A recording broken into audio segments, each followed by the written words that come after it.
Ladies and gentlemen, boys and girls, welcome to episode 35 of the Locker Room Life podcast. So much going on in hockey right now. I don't even know what to say. So much going on in life, but as we always do, zipping around with my boys, my brothers, Logan Kuvo, Owen Baker. Brothers, what do we got going on out there? I'll keep it light and tight over here. Hello, ladies and gentlemen. Got a busy weekend doing a fun documentary on the brand Best Damn Tape and gearing up. March is already here. I know we were just saying that. March is already here. And we got a big event that we're gearing up for, but the podcast guests that we have lined up for you guys are just amazing. It's going to be an awesome few weeks, so stay tuned. I'm just looking forward to spring break, but today we just got a foot of snow. It's been hectic again with the weather and everything, but one last weekend of the season until playoffs. So just taking in the Olympics, school, hockey. It's been great. Boys, had a fun little weekend this weekend. Got together with my boys, played in a hockey tournament in California. I don't know what the hell I was thinking. 6 games in 5 days. I told you. Boy. Completely smoked, but fun. Got to have a little duel off with my boy Jay Diebel in the final. We had 2 buddy teams, which was awesome. So we kind of narrowed the class there. So it was cool. I mean, at the end of the day, their team won, but buddy, there was 2 teams in it and 1 buddy team won. So I'm happy.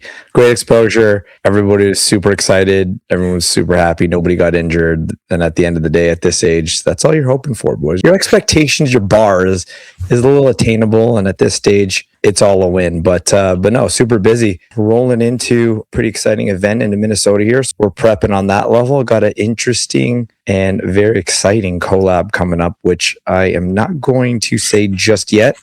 Maybe next episode. But top secret.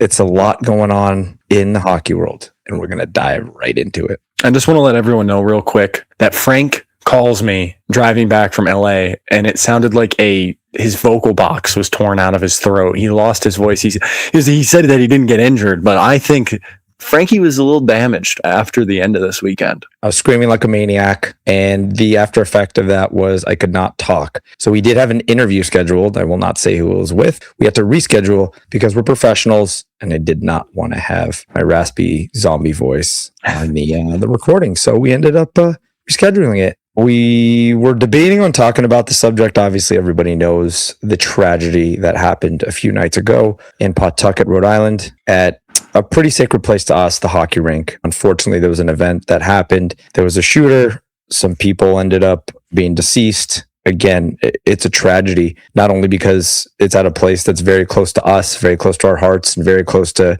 every part of our DNA and who we are. But more importantly, there's a lot of different angles to this story, and we're not even going to begin to go through any other angles other than the fact that we just wanted to really remember the victims that were lost during this tragic event. And that's what we're here to do, especially in a place. And I started off this conversation by saying it's sacred because it truly is. When we enter the hockey rink and all the memories that we have, it's entering a place that takes you away from life. It takes you into something that you love. It takes us into something that really just is our passion and our love, and it always has been, and it's a huge part of our life. So for this to happen at a hockey rink adds a lot more sadness to it, right, guys? There really is no other way to say it. It's sad and it's very unfortunate, but the one thing that we want to really hone in on is there were victims, and we want to remember those victims and offer our deepest condolences to all the families involved in this tragic event. We've all seen the videos. We all know what's going on here. There was complete chaos,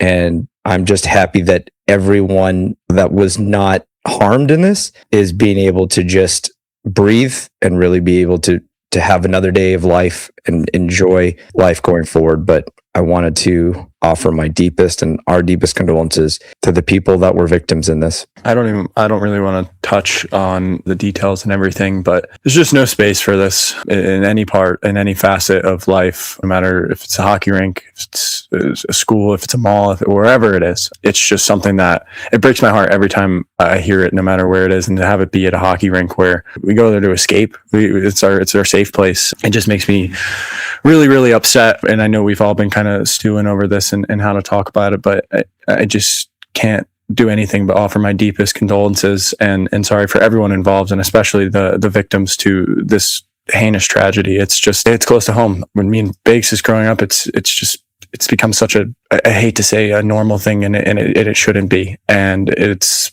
really sad, but that's all I'd like to say on that. Yeah, I think you guys kind of said it best, but to not even begin to think what those people went through there and the tragedy that took place, and for everyone involved, there's just no place for this. It doesn't matter if it's the hockey rink, in the real world. But I think one thing to take away from this is we've kind of seen with tragedies that have occurred in the past through hockey is how close the community really is, and how much everyone's able to come together for the greater good. So just terrible for what happened, and we're praying for everyone out there that was involved. And one more thing, guys, I know it's probably for you guys as well. The first text that I got actually when the news broke on this was actually from my dad. So just in regards to that bond that we all had with our parents, with the hockey rink and hockey in our lives, it's unfortunate. And it's another reminder, we just got to love everybody in our life every day and tell your loved ones every day that you love them, because tomorrow's not guaranteed. Ladies and gentlemen, I'm sure you've all been keeping up with the Olympic hockey, and there's just so much to talk about. And I don't want to go on a rant here, but just to pick up on where the current stage is for the women's side, it's absolutely bizarre to me, guys, how dominant this U.S. women's team looks. They're set to face off against Canada for the gold medal, and the U.S. has only allowed one singular goal this entire tournament. They're on a 5-game shutout streak. They're scary. I just don't see them not pulling through with this. That's going to be a great game. Obviously, a rematch from the preliminary round. And then on the men's side, you have Canada, Finland, Slovakia advancing to the semifinals. As this is being filmed currently, the U.S. team is up 1-0 on Sweden. So I don't know what you guys have thoughts on, any surprises or anything thus far. But for me, my biggest surprise has got to be Slovakia. They look absolutely insane. And for one of those smaller countries, they're kind of like that underdog dark horse. And we're all hoping for a U.S.-Canada final. So, I mean, everyone's hoping for that U.S.-Canada final. It's the pinnacle of hockey, as we literally were talking about for 4 nations. Like, it's literally the pinnacle of hockey, USA, Canada, everything on the line, gold medal. But it's been amazing. I know we've been nerding out for the past 2 weeks. We've been absolutely nerding out over everything. And it's just such a special time of the year. I mean, not only for hockey, but, I love watching the luge. I love watching skeleton. It is crazy. It's awesome. And I think it's been a really, really good production. I know we had a little hiccups in the setup process, but it's been a really good production, honestly. And, the hockey has been amazing. Me and Frank were literally nerding out all day. Again, the amazing hockey games that we're playing in the quarterfinals. It was awesome. I can't wait to see the semifinals. That's where it's made or break. Those medals are decided, and it's just such a treat. I feel so blessed that we are able to see these amazing players at this time. There's never going to be a Team Canada squad. That power play today, it's a firing squad. Cale Makar, McDavid, McKinnon, Celebrini. It's just amazing. The highest talent playing each other at the highest stakes. Just such a pleasure. Boys, we could be eating our words a little bit. The rink looks really, really nice. It does. They came together, man.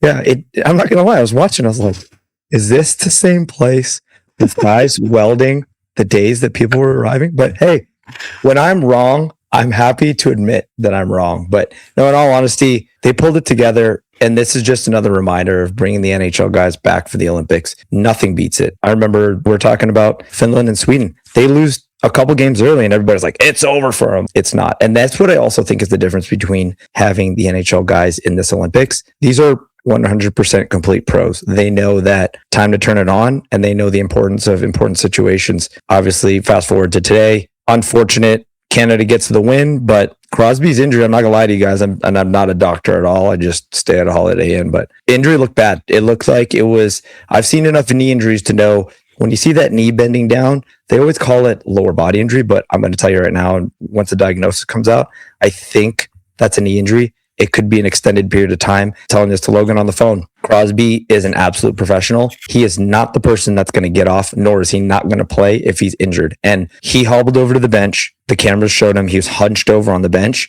And I will tell you one thing for pride for him. When they took him from the bench to the locker room, he could barely walk, which is that that's a pretty serious injury for somebody like him. So I'm not going to lie. Andre Palat, first Olympic goal. I thought we were cooked. Thought Canada was cooked, but Nick Suzuki with a tip to tie the game late. And this is another thing. A lot of guys said Suzuki, he shouldn't be on a tee, blah, blah, blah. Listen, the guy's a rock solid player for the Montreal Canadiens and captain, might I add. And that's just adding in at a most crucial time. And then our boy, Mitchell Marner, dodging all the shots. He's not my boy. He's not my boy. He's not my boy. He's not. Backhander. He's not my boy. Like we said, Canada, great win. All the teams, great win to move over into the next round. But in a nutshell, Olympic hockey, building off 4 nations. It's been super exciting, and we can't wait to see the gold medal game, which is conveniently going to be Sunday at 6 a.m. So yeah, excited for that. Awesome. Guys, we have a treat of an interview this week. We actually kept our intro a little tighter because we went a little deeper on this interview. Jesse Michel, an influencer, a hockey player, but more importantly, a personality. This guy could talk his way out of a paper bag, but in all honesty, Jesse has so much knowledge to share. He's so experienced in life, but more importantly, he's completely transparent of every phase of his journey on all levels. And I think everybody that listens to this, listen very closely, because at every phase, there are some very crucial lessons that Jesse talks about. And he's very candid about successes, pitfalls,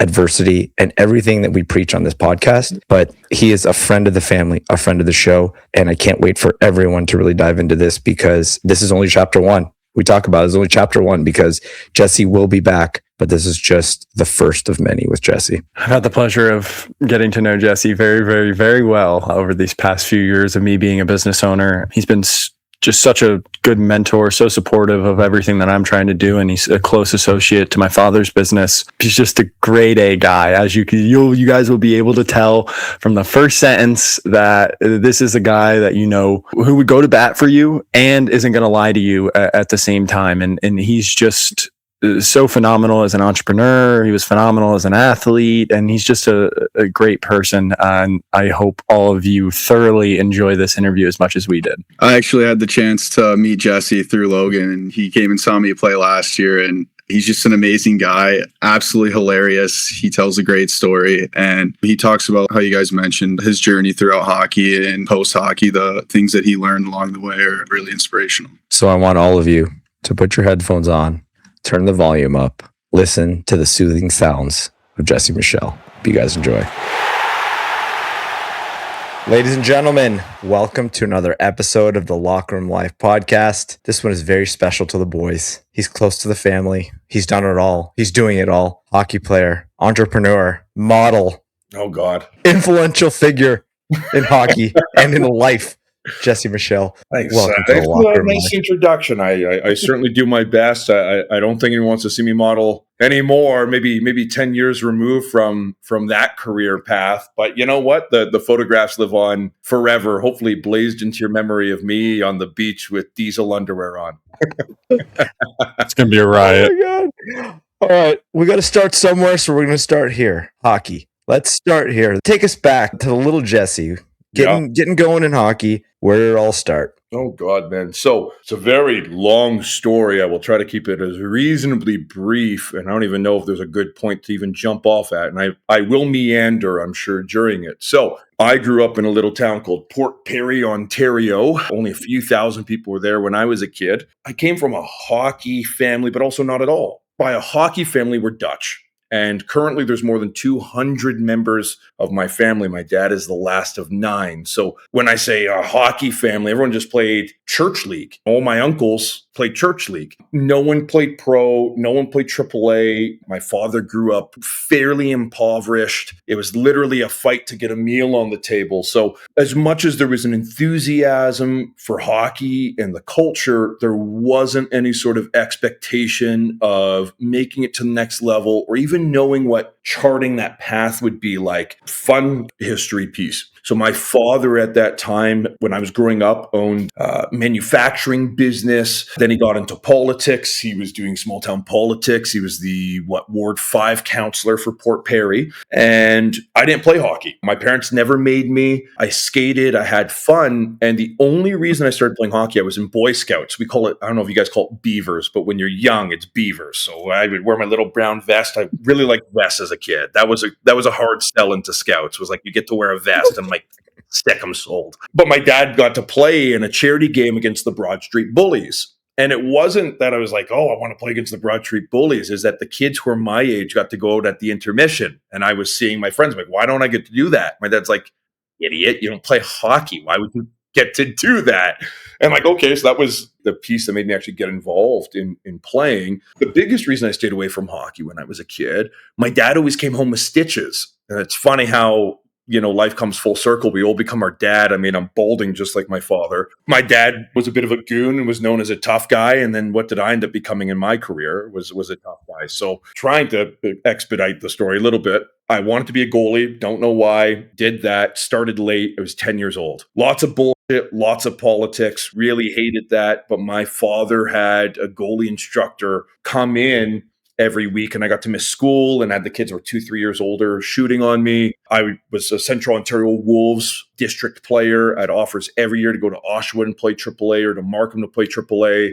But the bullshit in politics of hockey, a 50-something-year-old man would refuse, who was the coach, Mr. Carnival, you're a loser if you see this. I hold grudges because someone has to look at a kid, 11 years old, who has a dream of doing something and to say, thou shalt not pass. This isn't for you. You are not allowed. I'm going to interfere as a fully grown adult, make you cry at home so that you can't do this thing. Was ridiculous. And it's something that I actively try to curb now in my adult life. And I can get into the agency and everything that I do there later. But my parents loved me. They were fantastic. They believed in me. My folks ended up buying a place in Toronto because this was before open borders. The kids nowadays have it a lot easier than we had it. My parents had to buy a new house for me to go live in. I went to a Premier League Athletes Collegiate with Connor McDavid, the Subban brothers. Binnington came out of there. Seguin came out of there. There's a laundry list of guys who got Stanley Cup champions that came out of there. Played my first year at AAA in my draft year.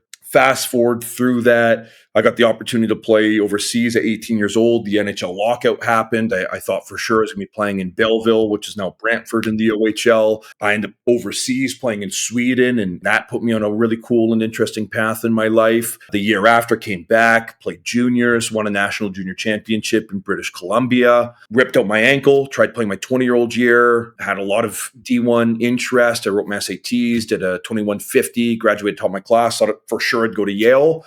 Wanted to be a pediatric oncologist if hockey didn't work out. That didn't happen. Did a lot of things in between, as we touched on. I modeled. I went to suit school in Dallas, Texas. A lot of crazy things. Started a couple e-com women's fashion companies, sold them. Got into real estate development, which I still own, and that's fantastic. Ended up getting into rowing, was going to go after Team Canada, didn't do that, got invited instead to play Australian rules football or footy, the AFL. COVID put a damper on that, break my leg. During that time, I'm talking to a friend. He's a part owner in a league in Israel. I go over there. I play. I'm just a big guy. I'm not playing goalie anymore because I injured myself out of my career. I'm now a forward. That gets me a pro contract to Spain. That gets me a pro contract to the States. That gets me a pro contract to Canada. And then after that, started a pro stock business on the side, doing my real estate stuff. Had started with 10 sticks, grew to 500 sticks on my condo balcony in Toronto. I'd go to the lobby and they'd say, "You're that stick guy. What are you doing over there?" Because it just looks like I'm some hoarding collector. Spoke with my family, said, "Hey, you know what? We've got this great real estate gig that's going on. Let's take some of the money that we have that's sitting in there, put into pro stock sticks, and open the shop." Now we've got more than 10,000 sticks in our store, started our own wax line, started our own stick company, Black Stick. That's been insane. And, we're doing 90 orders a day right now. So that's my long drawn out life story. But wherever you want to dive in from there. For everyone listening, Jesse is pretty much family to me and my father and my mother and everyone in my family. He's my business partner. He's amazing, as you could tell. It's all kind of come from the sport of hockey, as you can tell. It all translated at the very roots of his life. It was there, and it's all pushed him to be where he is today. But where do I even start, guys? Where do I even begin? I want to know about transitioning from you're an elite level goalie. All you want to do is be a goalie your whole life. And as you said, go to Yale and do those things. What was that like for you, realizing that this is not going to be a thing for me? Because it's what me and Frank have both experienced. Bake's still in the thick of it as a Division I player, but me and Frank both experienced that. And it's a very good lesson for anyone listening. Hockey players and old athletes, we die twice, man. That's the saying. We all die twice. It was very difficult to figure out who I was. And actually just having at the shop, I've got a few guys that play in the OJ and they're young bucks, and they're still a couple of years away from potentially going to college and playing U Sports or D1 or D3 or wherever they end up going. And they said, well, they asked me the same question. I said, you really die your whole life growing up. Oh, you're Jesse, you're the hockey player. Right. And you get to that point, it's so ingrained in your identity, and you miss the birthdays and you miss the parties, and you're waking up every morning, you're training, and it's your whole world. And then like the walls of Jericho, man, they're falling down. Where's up? Where's down? Who am I? Where do I belong? What happens when you're laid bare in front of everyone you know and all the people that you meet along the way, and that cornerstone of everything that you described yourself as is now removed? It's tough. And I think it's a journey that we all take. We'll have to take. I don't care if you're me or if you're a guy like Tom Brady, man. I mean, there's a guy who's been doing it even longer than I have and at a much bigger level on a much grander stage. It's tough to find where you belong. And certain guys, they get into broadcasting or coaching or this or that, and other guys end up about 1,000,000 miles away from hockey. I don't know, man. It's one of those things I think I'm still figuring out. I love who I am. I'm very fortunate. I think that the greatest thing that you can have, man or woman, just as a person, is if you can wake up in the morning, go to bed at night, look in the mirror, and be truly proud of who you are or who you're becoming. Even if you don't have it all figured out, man, you're trying your best. You don't have to be perfect. You can up, you can say the wrong thing, you can embarrass yourself, you may have been a whatever, but if you're trying your best, you look in the mirror, you're like, you know what, man, young me would be proud of who I became. That's where I'm finding my comfort. You're like Aristotle. I don't know about that, man. No, but I think we kind of skimmed it over a little bit, but it's bizarre to me the fact that you were a goalie. You started a little late growing up, and then next thing you know, you're a forward and you're playing pro hockey overseas. Yeah. So I just would like to know a little bit about how that came to be, and talk a little bit about what it was like to play in some of these places. I know you touched on it a little bit, but playing in Jerusalem, Spain, coming back to America, like that's unbelievable. Shout out to my genetics. My dad's a big old Dutch boy. We're the same weight, both about 250 and both about 6'3". I was fortunate. If I would have been a different build, a different guy, skinny, shorter, whatever it may have been, I wouldn't have had the opportunity. When I was young and was a goaltender, I used to go out with Mike Sanderson. So for anyone who doesn't know who Mike Sanderson is, he used to be the Olympic figure skating coach for Team Canada. So a big thing when I was coming through the goaltending system, and a lot of goalies didn't value it, was being an elite level skater. I was a long distance runner. I did all these different things. So for me, listen, I'm not saying the most beautiful skater out there. I'm much more functional as a goaltender. I would say I'm the most beautiful goaltending skater. I'll give myself that crown. I'll take that title. As a player, no. But I had the ability. A lot of guys can't transition from being in the crease to coming out. It's tough. So it was an uphill battle. I don't know, man. It was interesting. When I think back on what that journey was, which was, several years ago from the start, I think it was just kind of sitting at home and I felt robbed. And I don't know. There wasn't anyone in particular I was mad at. I wasn't mad at the guy when I ended up getting injured, like I said, in BC, and I got run and I fell funny and I tore my ankle and it was awful. I wasn't mad at him. I wasn't mad at anyone that contributed to the injury or anything like that. I was just mad at the universe, fate, or at destiny. I thought I would be this and I wasn't. And I kind of started this journey back into pro athletics because it was just before COVID, but I'd said to my dad, I said, I'm a pretty good athlete. My dad said, yeah, you are.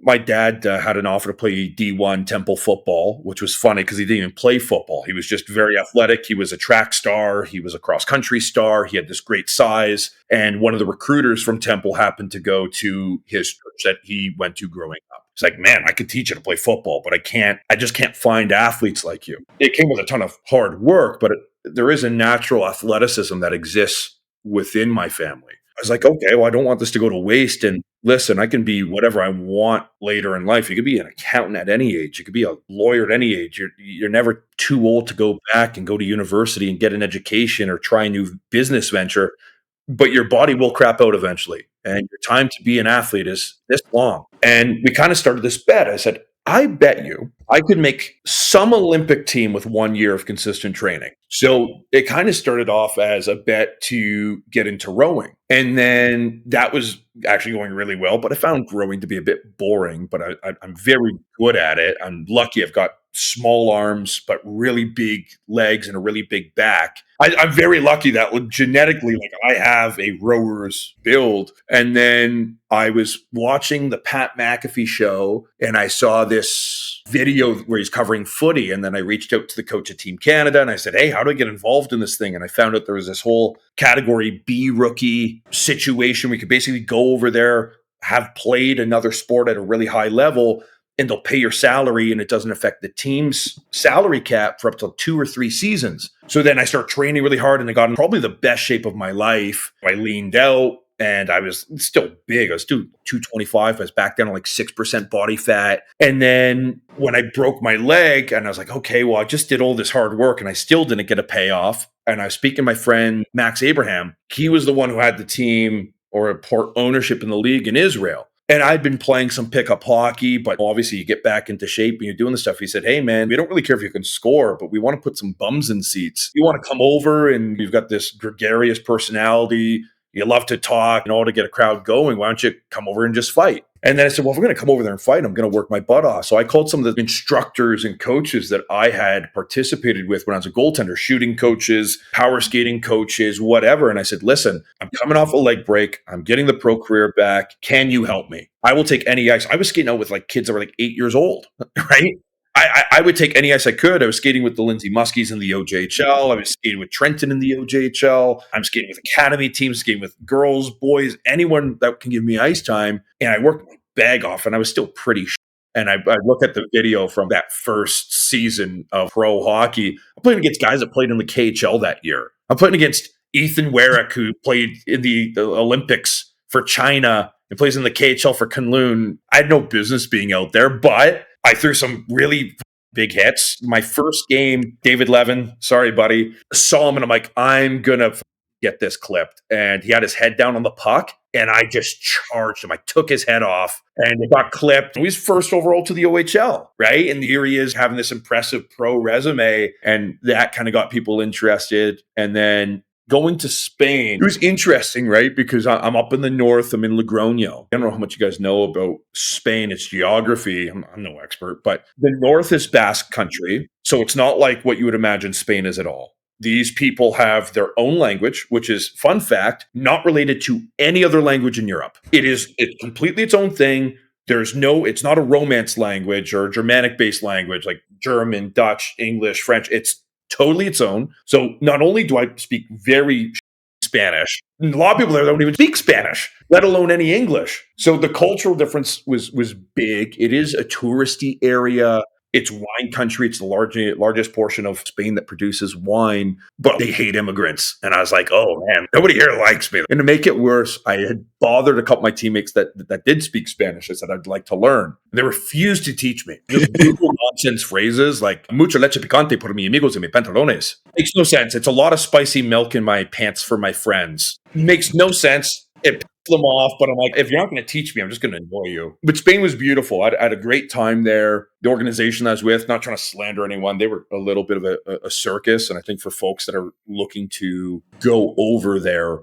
be careful. I tried to do as much due diligence as I could. I had an offer in Germany, I had some offers in France. Be careful when you go to Europe. There's some great organizations, especially at the higher levels. I played in Spain's top league. It was great. Cool. Like FC Barcelona has a hockey team there, which a lot of people don't know. Like you play at Camp Nou, which is nuts. So it was crazy. And then from there, I had some friends that were playing in the Federal. And maybe because I'm an idiot, you have to be a little delusional to think you could do anything in life because none of this is intuitive. I always say, like, no one came out of the uterus walking and talking. You know what I'm saying? Sometimes we have this image in our head that these guys are great at something. You've always been this way. And then One of my favorite thought exercises. I've met a lot of idiots in my life, like really genuinely stupid people that I don't respect. There's kids I went to school with, you were eating your boogers in the 6th grade and it's just dumb and they're failing English class. And now they're doctors or lawyers. It's not to put anyone down, but sometimes we put everyone else on such a pedestal.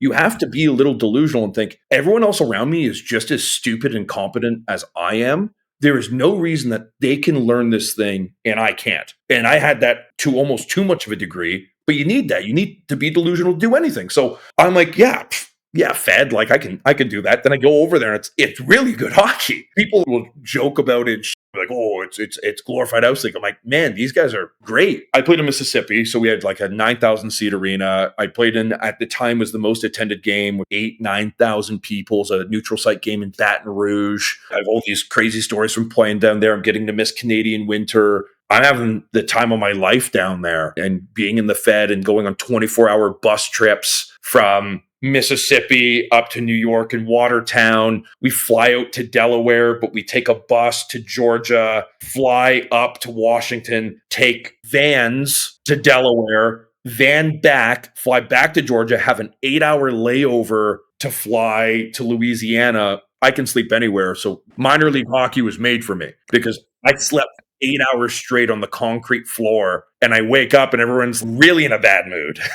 No one slept a wink. And then I'm like, what? Why is everyone so mad? Jesse's like, oh, I was so blessed in my hockey career. I could sleep anywhere at any time for any amount of time, which made minor league hockey so much easier for me than everyone else. that's absolutely unreal. I do want to really hone in on one thing about yourself, but Yep. also the parlay into that. The mental state of a person, an athlete, and the idea that you have to be a little bit crazy to be successful in life. And I think you're the best example of that because to you, the thought that you're going to fail doesn't even cross your mind, which is all successful people are built like that. We're stupid enough to just know that it's going to work out and we don't even think about the fact that it can fail. Like, were you always like that? Because a lot of people, you kind of grow, whether that be via life experiences, whether that be certain situations, whether that be something in your life that really was the awakening moment where like things have to change. But I don't know, man, you just feel like, I feel like you're just that person. I'm just going for it and letting it ride. So kind of dive into when that mentality just came about in your life. It's not even that I know that I'm going to succeed, because I'll be honest with you, I struggle with self-doubt just the same as anyone does. What it is, and I don't think it's unique to me, but I think that I just don't give a if I fail, what's going to happen? I'm going to die because I failed? Here's a thought that comes to my head. What if my car gets repossessed and I don't have enough money for rent and I come up short? Who cares? I'm young. I can recover from it. I have a work ethic. So I know no matter what in life, and again, I'm not sitting here saying I'm brilliant. I don't think that. I'm no smarter than anyone else, but I'm curious. I'm very, very, very curious, and I'm very willing to work my ass off and climb. So I'll give you a great example from outside of hockey, my in-between years. I got this killer gig at Cabana Pool Bar, which sounds crazy, but if people are from Toronto, they'll know what that's about. At Cabana, maybe the story's going a different direction, but we'll see. But at Cabana, it is the number one profitable, highest revenue nightclub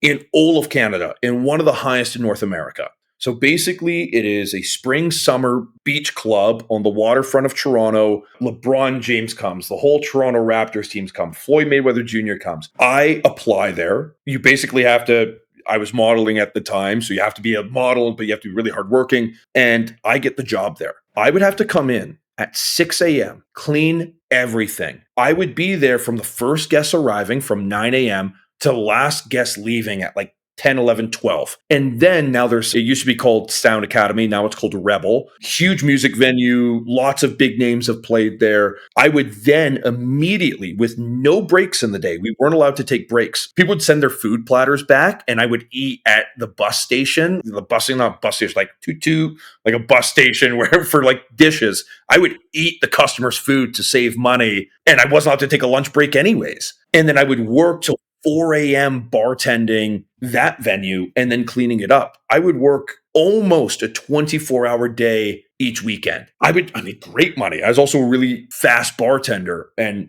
one of the things, and take the lesson from it that you will. A traditional bartender is like, okay, Frank, what do you want? Okay, let me go meander and do it really. So, okay, Logan, you're next in line. Okay, Bakes, what's up? Okay, sure, let's make your thing. What I did, which should seem really simple to people, was Frank comes up, he wants a Corona, right? I'd yell out, you want a drink now? You're getting a Corona. Come to the front. And 7 people would be like, F it, man, I'm not waiting half an hour for a drink. I'm taking it now. So I'd mass serve that way. Then Logan would come up and like, vodka on ice, pouring vodka. If you want a vodka, you're drinking now. But then my yield was like 10 times more. But because I could cash so many more people and serve so many more people because it's more efficient, I made 10 times the amount of money. So I got put on the biggest bar with the highest service. So I was leaving with like $1,000 cash in a night. My coworkers were getting mad at me because like, you can't do that. Says who? You just made up a rule in your head and you're trying to enforce it on me. I'm providing a better customer service experience. It's faster. You may not get the exact thing that you want, but what you really want when you're at a nightclub or at a music venue is to get drunk as shit.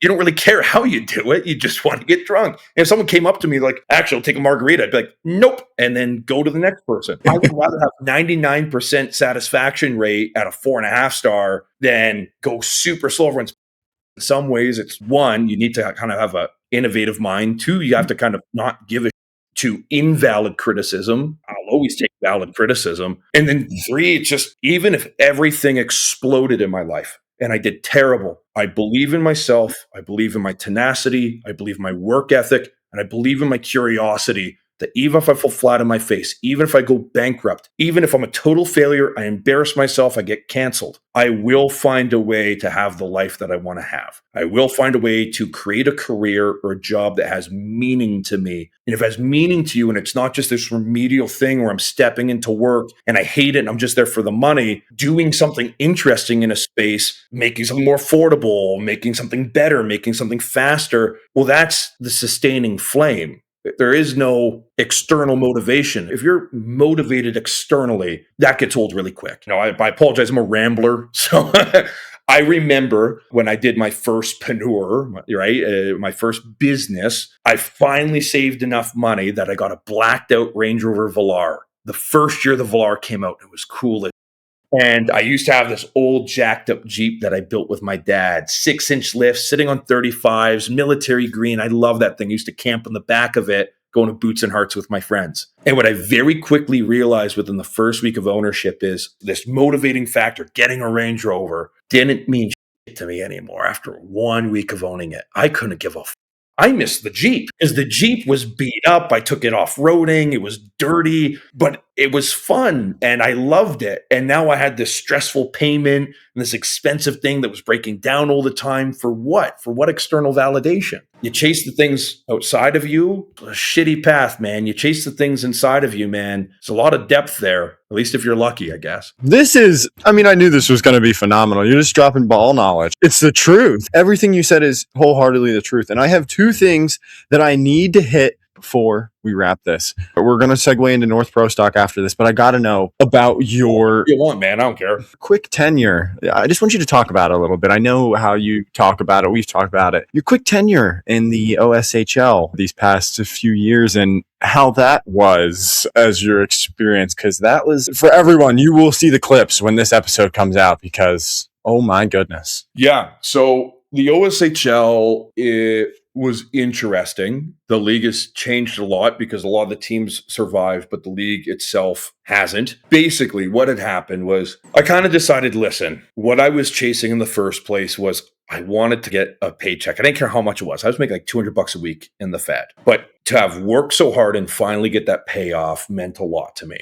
And at this point, hey, I've been doing this thing, chasing it for a couple years. Now I'm a little bit older. I'm still young, but I got what I wanted out of the experience. But you miss the boys. You miss being in the locker room. I didn't want to give it up completely. I like to entertain. So I signed with Alvinston, which is a great program, filled with wonderful people and a fantastic community. The issue is I play my first game, okay? And the cameras are out, and I have an interesting nickname, the Bear Jew. Inglourious Bastards movie. It's a little Inglourious Bastards, but the part of the interesting thing is I didn't grow up Jewish. I grew up Christian. But I played hockey in Markham when I was 13. I went to school with a lot of Jewish people. I started to get very invested in the culture. I'm invited to everything. My proximity, my love, my relationship with the Jewish people grew and grew and grew. Another interesting tidbit, my grandfather during the war was still in the Netherlands because, as I mentioned, my family's Dutch. He smuggled Jews to safety out of the Holocaust, fought with the Dutch and French underground, smuggled pilots.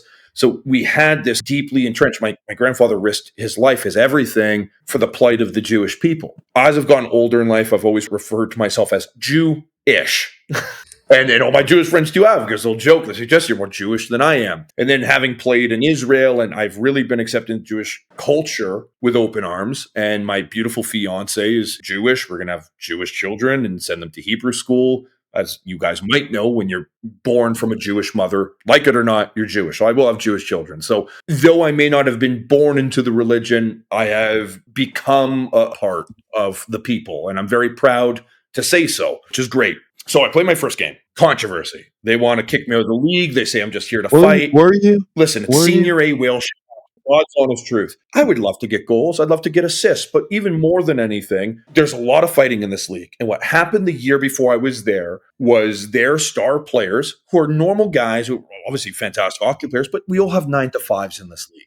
We're getting injured, getting their arms, legs, hands broken because guys go hard. And every team might have a guy who's a little bit better at hockey than I am, but not as good at being a tough piece of shit as I am. So I play my first game. I go to drop the mitts. I grab the guy. He immediately turtles. Great, whatever. League calls the management. Listen, he can play. Don't let him fight the next game. Da-da-da-da-da. I dress. They said, Jesse, I do the crowd work. I love fans. I see them before the game. I hang out front. I hang out after. I am there to be a part of a wonderful community. And that's one of the things I love about hockey. And I think that we forget is the way that the States and Canada is now, is the community of the general greater culture is really collapsing in on itself. We're more polarized than ever. We hate each other more than ever. Refuse to listen. I feel that hockey and community, you can take wonderful folks from different sides of the aisle and just be like, man, we're just people. We all got kids that we want to feed. We have parents that we want to love and support,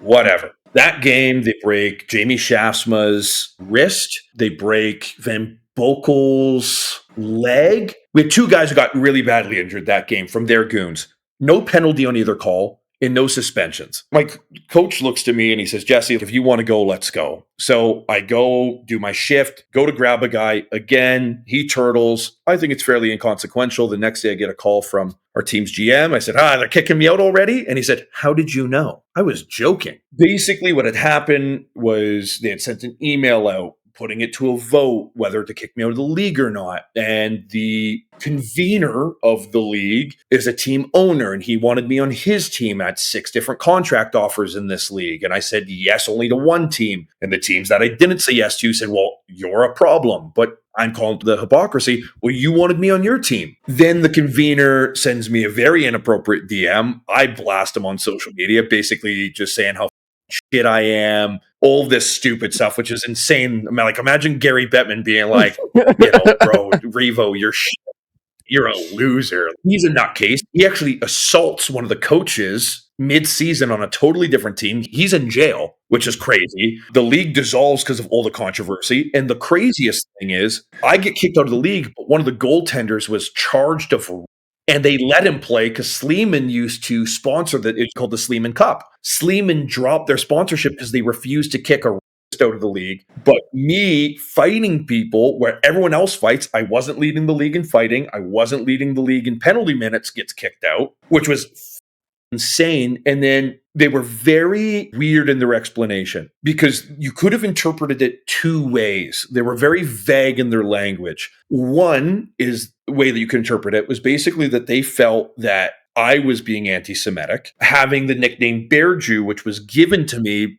by one of the captains of the U.S. Jewish team, Mike Janello, while I played in Israel while we were in Jerusalem. So don't know how that makes any sense, especially because getting married to a Jewish woman, have Jewish kids. I'm one of the most pro-Semitic people you could meet. But then the other explanation, which I think makes more sense to me, that it wasn't that they felt it was anti-Semitic. It's that they felt that it was Islamophobic. There's no Arabs or Muslims in the league. And even if there was, I have no problem with anyone. I love everyone. I have a proven track record of being pro-peace in the Middle East, a two-state solution, and protection for Palestinian people. I have public Discord going back years of Instagram stories. I am fairly well known, and at least with my following, to be a very level-headed person. I want peace for all people. Violence just leads to more violence. So they were kind of trying to find a way to scapegoat me and find a reason to get rid of me simply because they didn't want me to be a part of the league, which was crazy. I'm pretty good at fighting. I'm not that scary. You're kind of scary, man. Maybe when You're back scary, then my man. beard was like this Don't. too, and like I When you know you're like a teddy bear, but you were scary, bro. You're scary. oh yeah, on the ice. Yeah, I took Daniel Amesbury to the ice. I mean, he got a couple more shots in than me, but listen, who ended up on top of who? I'm the top. He's the bottom. That's insane. Full reverence to Daniel. He's probably the best fighter in hockey right now. But he is better than me. I got, a lucky draw on him there. So Okay, so obviously hockey comes to an end. You become this founder of North Pro Stock. How did that come to be, and how did you know that you wanted to stay within the hockey business? there's certain parts of it that I don't want to go too much into. I will give an outline because I don't want it to feel like some big mystery. There's another hockey shop in Canada.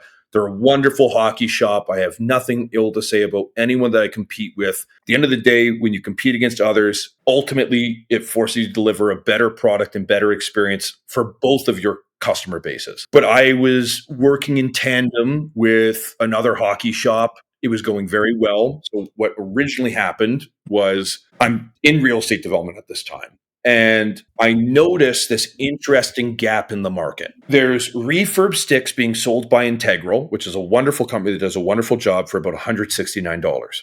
I look at Hockey Stickman, who I think is undervaluing. So I'm basically doing arbitrage. He's selling sticks at 99 to 109. That's fantastic. So I'm like, why don't I meet the customers where other stores aren't willing to meet them, which I saw to be Facebook Marketplace. And as I've gotten bigger, I understand when you're a big dog, getting 1 to 2 sales a day on Marketplace isn't a big deal. But if you're making $50 as an independent single, not even an owner, you're just a guy. Hey, buddy, $100 a day just to go put towards rent or food or dates or whatever it is that you want to do is fantastic. So I started by going to some different shops, finding sticks that were either used or refurbished that I could sell for a higher price. So there were certain used sticks that weren't actually used. When you're not an owner and your staff working at a shop and you see that it's taped, you're like, oh, it's used. But as we all know, we have game sticks that are ready that we've taped. And then maybe what ends up happening, because this is a few years ago, we're using an FT4 Pro. Great. I've got 8 of them taped. They're ready to go.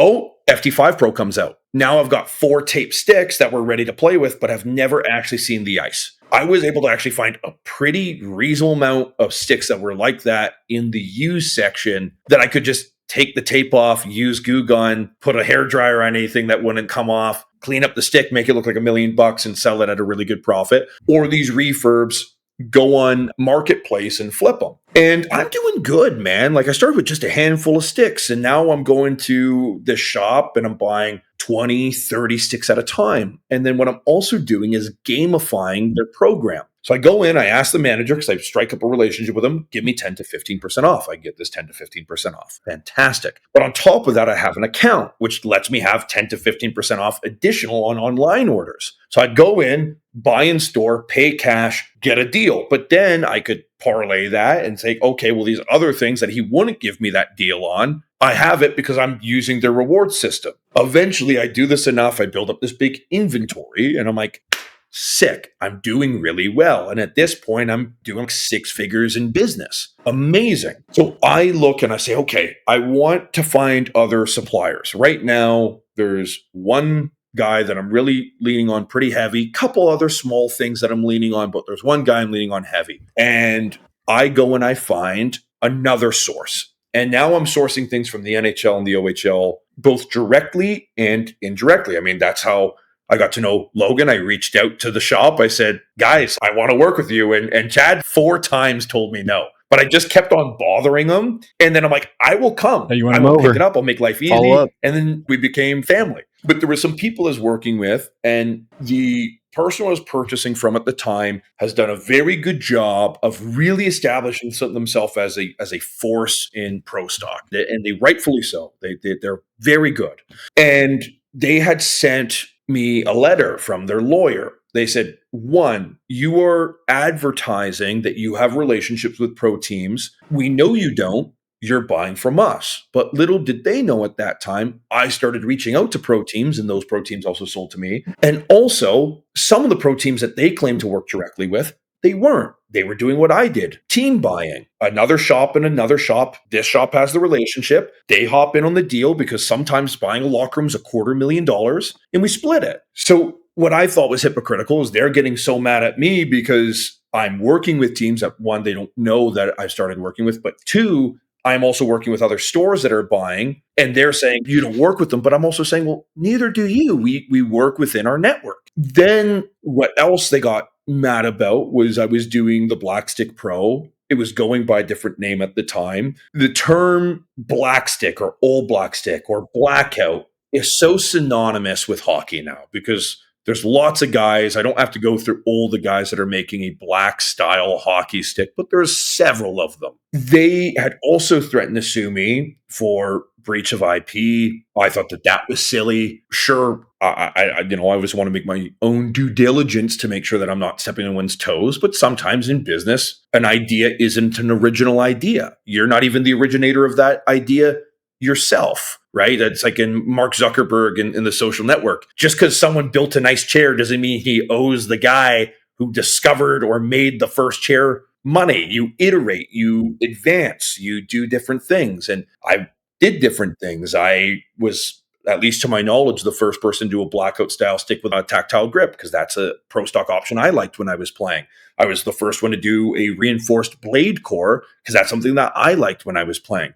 I was the first one to offer multiple kick points, a low, a mid, a hybrid, as well as a different shaft geometry because everyone was only doing 4-sided shafts at that time. So I brought my own innovation to it. That made them upset because obviously it was detracting customers from their business and bringing it to my own. So that happened. And then I decided, okay, well, let's put money from our other business into this. I spent a lot of money. I don't want to get into how much money, but I spent what some people would make in a lifetime. I spent on inventory and took the plunge. And I bootstrapped everything, man. I mean, so I'm fortunate that I already had experience in e-commerce, but I didn't go to school for that. I learned School of Hard Knocks. I learned Photoshop in grade 9 in high school on an illegal copy that we paid some sketchy weirdo to come into our arts class and install on our MacBooks. I still use it to this day. Every single ad that you see on Meta or Google, every banner that you see on the website, I made.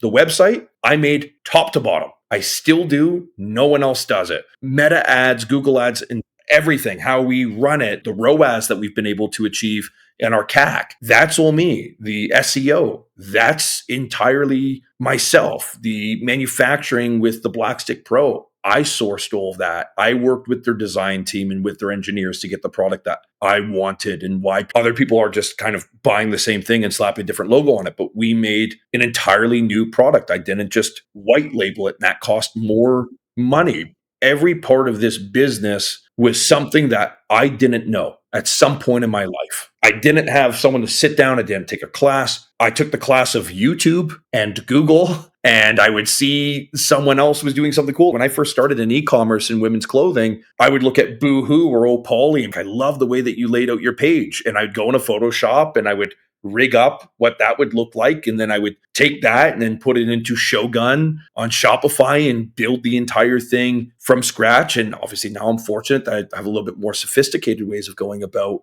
all the things that I want to do. I think I'm pretty fortunate. Some people think it's fortunate if you had all this info handed to you, or if you had friends that could do it or family that could do it. Learning it the hard way taught me perseverance. It taught me tenacity. It taught me a stick-to-itness. So again, sorry for the diatribe here, guys. There's just much context to everything. The biggest thing, Jesse, is that it's really about you appreciate it a lot more when you take the time to actually learn it from the beginning. And that's with anything we do, right, guys? Don't ever ask somebody anything that you wouldn't do yourself. Most successful CEOs, most successful business people, they can tell people what to do because they know it themselves, because they taught themselves, they learned it themselves, and they were able to know the ins and outs themselves, to know ways that it can work and ways that it can fail. And I think you're a huge example of that, of just somebody that just dives in and just looks at it from the senses of your hunger to learn, your gauge of success. And now that's going to kind of parlay into my last question of everybody's gauge of success is different, right? Is it monetary? Is it financial? Is it clout? Is it being able to be recognized? But I think for you, truly, you're going to have the floor next. But for you,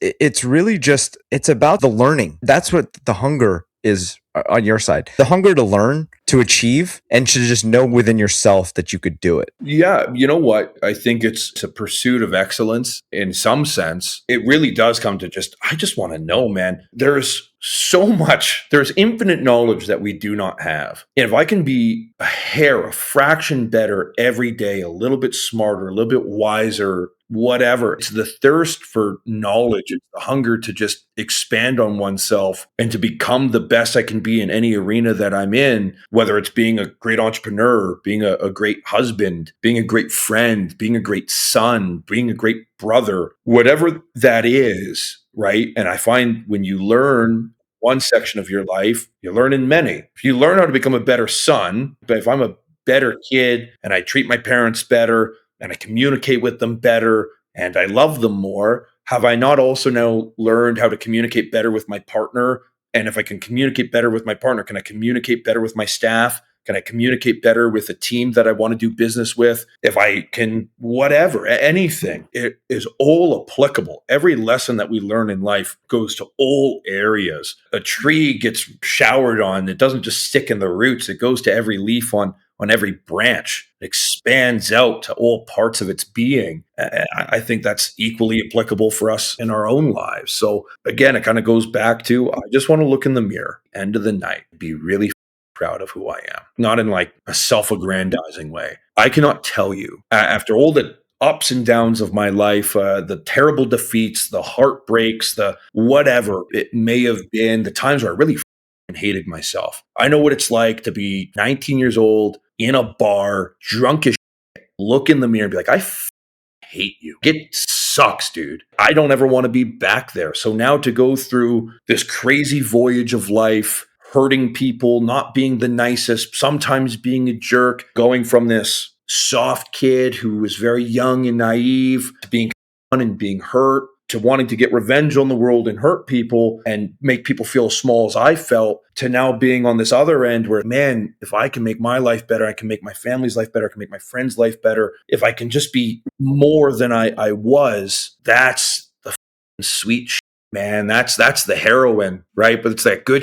It's not that black tar crap, you know? It's that good, clean, 100% right in the bloodstream heroin. That's what you want to get hooked on. I love it. Yes. PSA, don't do that. PSA, love your family, do amazing things for your family. That's what that is. But Jesse, I feel like I was listening to a TED Talk. You have dropped so much knowledge for e-com, for founders, for people. And I just want you to know, we talk all the time, but you're like an older brother to me. It's amazing to see the path that you've paid for yourself and that you're continuing to pay. Love you. I love you too. And this was great. This was amazing. It's always, I'm a bit of a yapper, as we all know, and it's been even more obvious now, but I love this idea of the word professor, because I think maybe I'm just an idiot and I didn't put it together for a long time. But to be a professor is to be one who professes. I always just kind of thought it's like teacher, it's just a title. I didn't really think of what the meaning of the title was. I'm not sitting here calling myself a professor, but I think in some way we kind of all are for each other if we're all willing to look inside and profess and spew out the things that are inside of there. There's one person who watches and it clicks with or it resonates with, or they can see that maybe they're in a dark place or they're struggling or they feel that the success that they wanted in life hasn't come yet. Listen, I'm not on a pedestal here at all, but I'd like to think that I'm proof that you can live a happy life. I'd like to think that you can be a failure and keep on trying and maybe get something that loosely approximates a winner, right? It's I get it. I've been to those places. I've been down on myself. I've had shit luck. I've had a bad bounce, but you just don't stop. Get up. Life is short. We all die. I love it. I love it. You know, the only thing that I can say, Jesse, is this is chapter 1. This is a close on chapter 1 of our journey together. I know we're going to have you back on and be able to kind of have those deeper conversations just about life, but more in regards to celebrating the amazing element that brings us all together, which is this hockey community. That's a huge reason why we started this, was how do we be able to utilize this amazing network of people that we can relate to on all levels? How can we inspire? How can we educate? How can we be able to have honest conversations about every part of ourselves that people keep hidden sometimes, but this is why we do this. And I can't thank you enough for coming on. And it's been so good. And like I said, just a capper on chapter 1. Yeah, buddy. No, thank you guys for having me, and thanks for letting me talk for about 99% of it. I probably should let you guys jump in some more. I feel bad. Like, I get in my groove. I selfishly enjoy these. Our audience gets to hear us speak a lot. We have our pre-interview, we have this, and something really powerful for someone like yourself to come on here and speak. It shows levels to who you are as a person and what you've been able to do. Thanks, buddy. Thanks so much for coming on. That had to have been the most I think I've ever laughed on a podcast. It's good for And that. there's some entertainment in there. Oh, yeah. All right, Jess. Thank you so much. Like I said, we'll see you on the next one. Beauty. See you then, boys.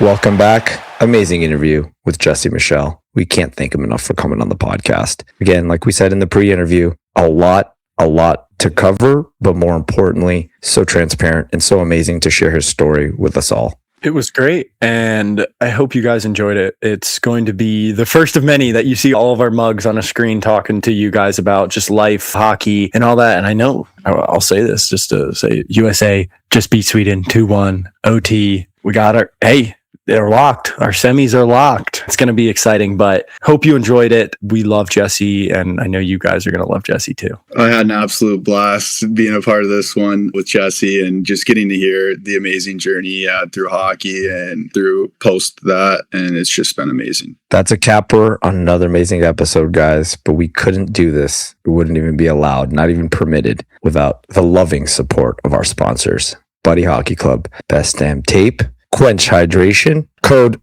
Locker Room Life for all orders, 15% off. And all I can say is I love you guys. I appreciate you every day that we're together. Never take that for granted. Love you, boys. Love you. Thank you. See you on the next one.